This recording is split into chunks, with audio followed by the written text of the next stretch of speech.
আমি কখনো জিন ভূতে বিশ্বাস করতাম না, কিন্তু মালয়েশিয়ার এক জঙ্গলের ফার্মে যা দেখেছি তা আজও ভুলতে পারি না। শূন্যের উপর একটা চেয়ার ঝুলে আছে, চেয়ারের উপর বসে আছে একটা বিড়াল, আর সে মানুষের মতো হাসছে। আসসালামু আলাইকুম ভাই, আমার নাম আপন, বাসা টাঙ্গাইল, বাকিটা আর বলা সম্ভব না। আমি একজন মালয়েশিয়ান প্রবাসী, 2018 সালে মালয়েশিয়ায় প্রবেশ করি। আমার জীবনে জিন বা ভূত পেত কখনো বিশ্বাস করতাম না, শুধু লোকে মুখে শুনতাম। যাই হোক, এবার ঘটনায় আসি।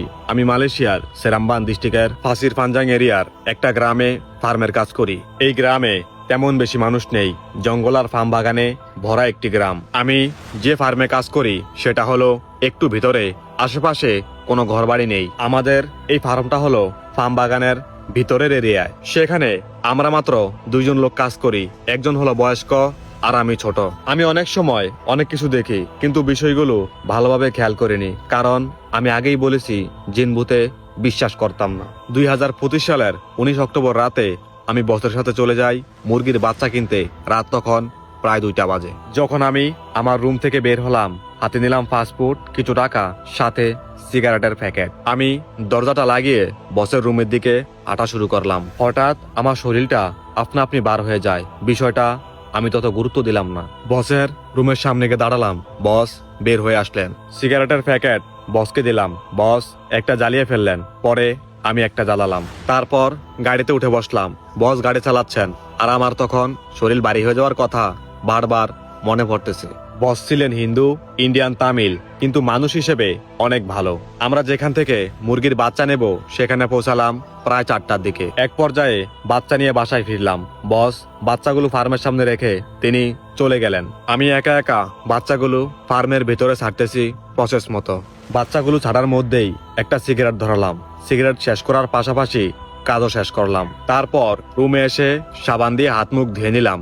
চিন্তা ভাবনা ছিল শুয়ে পড়বো। ফ্রেশ হয়ে যখন আমি আমার ঘরে ঢুকলাম, তখন দেখি একদম সম্পূর্ণ সাদা একটি বিড়াল টেবিলের উপর বসে মুখ দিয়ে শরীরে ঘষাঘষি করতেছে। বিষয়টা আমি তেমন ভাবিনি, কারণ এখানে অনেকগুলা বিড়াল আছে। এরপর বিড়ালটাকে রুম থেকে বের করে দিয়ে লাইট নিভিয়ে শুয়ে পড়লাম। ঘুমানোর কিছুক্ষণ পর, অর্থাৎ ভোর 5টায়, কোনো কারণ ছাড়াই হঠাৎ ঘুম ভেঙে যায়। ঘুম ভাঙার পর কেন জানি না এটাই মনে পড়তে লাগলো, এখানে সম্পূর্ণ সাদা কোনো বিড়াল নেই বা ছিল না। তাহলে ভোর রাতে যেটা দেখলাম সেটা কি? এত কিছু না ভেবে আবারও শুয়ে পড়লাম। সকাল 7:30 অ্যালার্ম সেট করা। অ্যালার্মের আওয়াজে আমার ঘুম ভাঙলো, আর আমি অনুভব করলাম আমার গায়ে প্রচন্ড জ্বর চলে আসছে।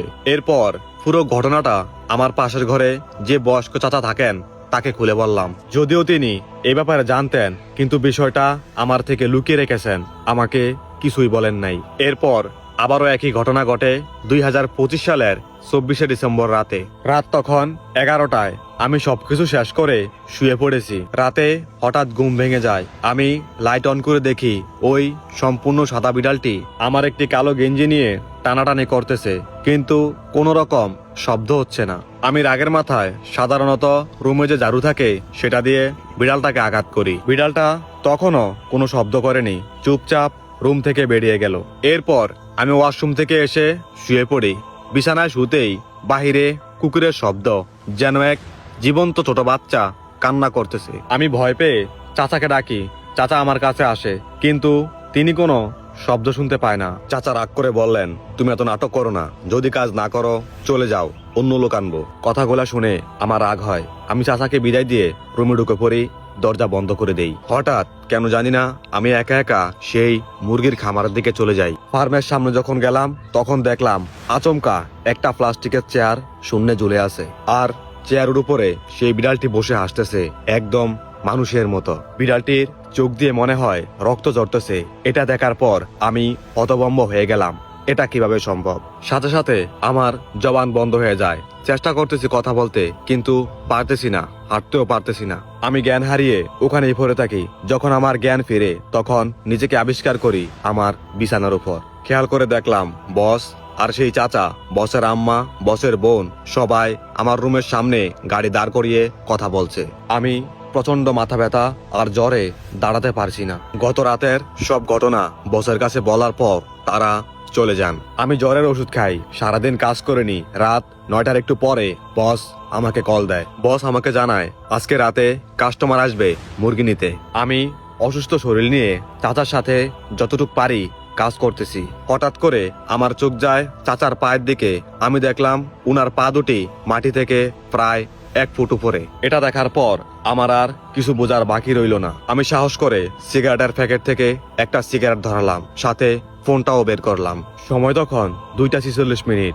সিগারেট জ্বালানোর পর ও আমাকে একটা গম্ভীর কণ্ঠে বলে, এবারের মতো তুই বেঁচে গেলি। যথাযথ সম্ভব আমি ওখান থেকে চলে আসি।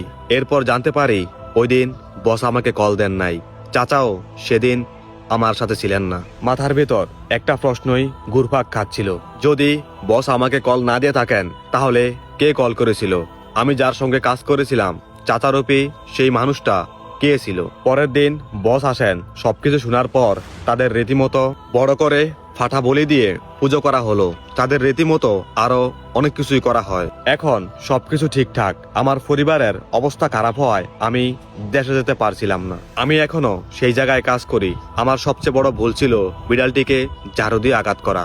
ওই খারাপ জিনিসটা এখানেই থাকে, তবে কারো ক্ষতি করে না। যদি কেউ না বুঝে আঘাত করে তার সাথেই এমন হয়। আমি এখানে আসছি 9 মাস হয়। পরে খোঁজখবর নিয়ে দেখলাম এখানে 3 মাসের বেশি কেউ কাজ করে না। কেউ কেউ নাকি বেতন রেখেও চলে গেছে। এই কথাগুলো বস আর ওই চাচা গোপন রেখেছিল। পরে জানতে পারি চাচার সাথেও এমন হয়েছে।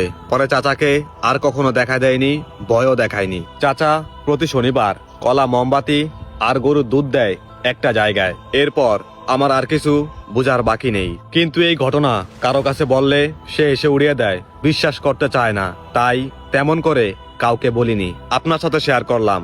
যদি ভালো লাগে সবার সাথে শেয়ার করবেন। আসসালামু আলাইকুম। আমি জানি না আজকের ঘটনাটি কতটুক ভয়ের বা কতটুক মজার, তবে বরাবরের মতো যিনি লিখে পাঠিয়েছেন তাকে জানাতে চাই অসংখ্য ধন্যবাদ। ব্যস্ততার মাঝে প্রবাসের মাটিতে থেকেও আমাদের ঘটনা লিখে পাঠানোর জন্য।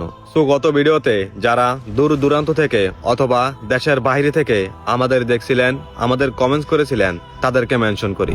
সৌদি আরবের রিয়াদ থেকে রানা মোল্লা, কলকাতার বোজারহাট থেকে অ্যালেক্স আজিজুল, কাতার থেকে মনির সাহেব, চট্টগ্রাম থেকে আদনান রাফি, ইতালি থেকে এমডি সোহাগ আহমেদ, ফরিদপুর থেকে এমএস মিতু, বগুড়া থেকে সৈকত, মালদ্বীপ থেকে এফডি আশিক, সিলেট থেকে সামিউল নাবিল।